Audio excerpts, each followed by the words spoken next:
And now to the resignations.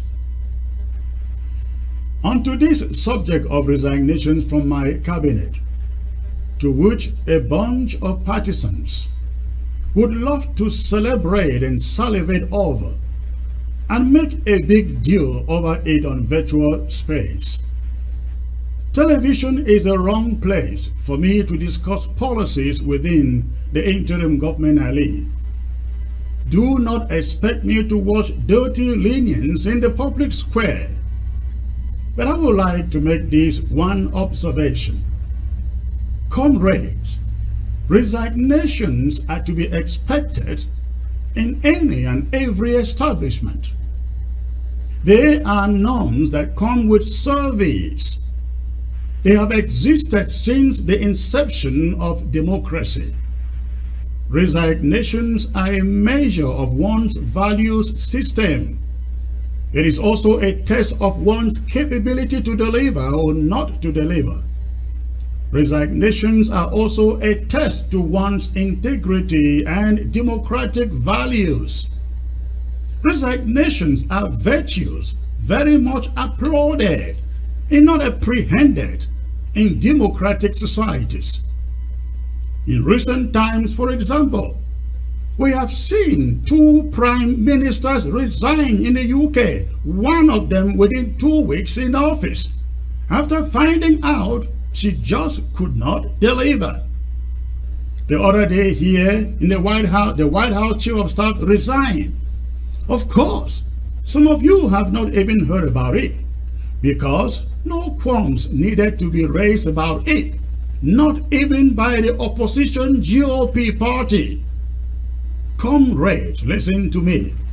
It appears to me like it is only in our Amazonian community that some of us, in spite of our long sojourn in Europe and America, see resignations as indictments. They are not. So instead of applauding these actions, you are thinking they finally got a payback. A payback for what? The 2 cabinet members tendered their resignations. I accepted it and wrote to them to thank them for their service. When you walk in a place and suddenly realize that you no longer can be a team player and can no longer deliver, the honorable thing for you to do is to do what these 2 comrades have done. Resign. Resign. If tomorrow I find out that, for some reasons, I'm no longer capable of doing the job I was choosing to do here, I will resign and call on the Restoration Council to tell them to do a new search for a new leader. That's a thing of honor. It's the right attitude. We have a fragmented interim government today because leaders refuse to learn this virtue of resigning when the bell comes ringing. In confinement, some have refused to relinquish control. Then the next one told all of us he was meant to stay on Tiboya. The other one said she doesn't need to stand any elections. Power and sit still has become an entitlement to them. And so we have this organization in the fractions that they are today, because these people and those who follow them and surrogate for them think that resignations are a bad thing. No, they are not. These pseudo leaders preach a new Amazonia, a new country, an Amazonia in which democracy will triumph, will be the order of the day. But they sit just as tight as Paul Biya sits in Yaoundé. If without a country yet, leaders cannot humble themselves to leave when the people want them to leave, or when they are removed or voted out or asked to leave, you think that you get them to leave? You think that you get them to Boya, they will ever leave after they start touching money? Of course not.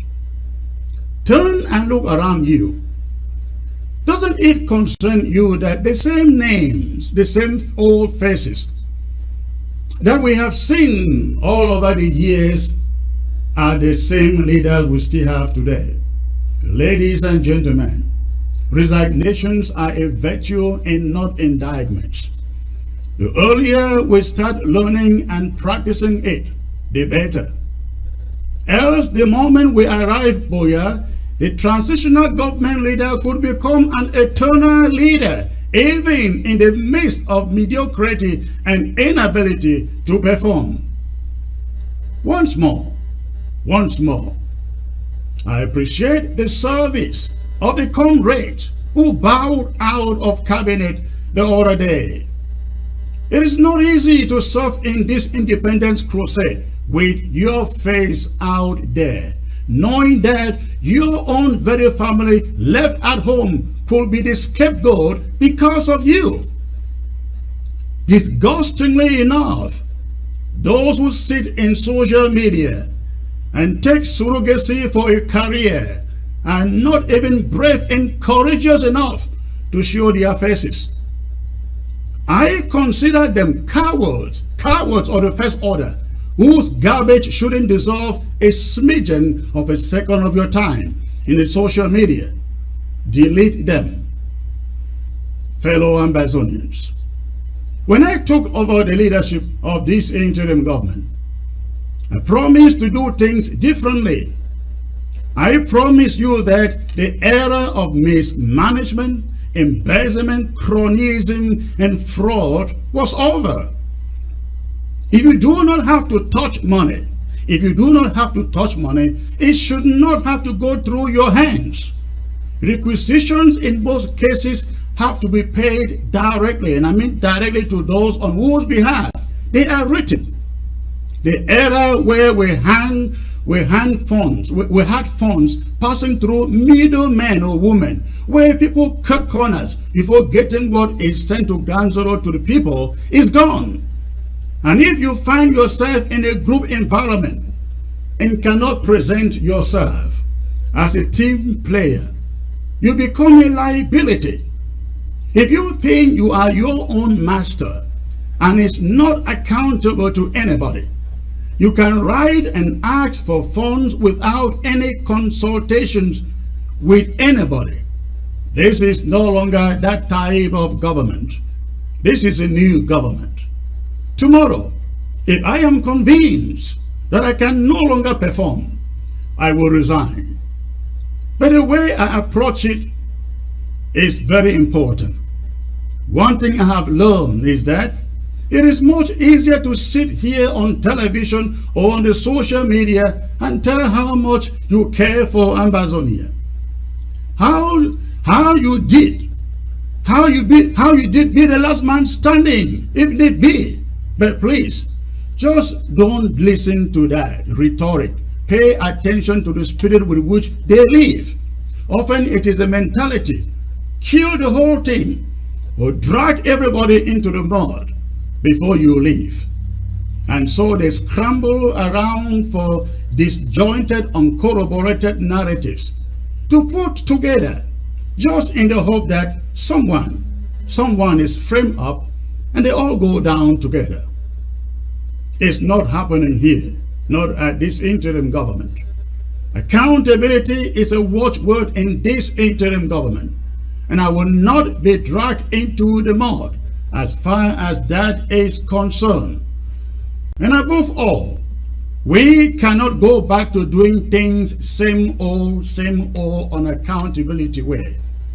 We are bent on making sure that ground zero is our priority and is supported with what we receive as funds.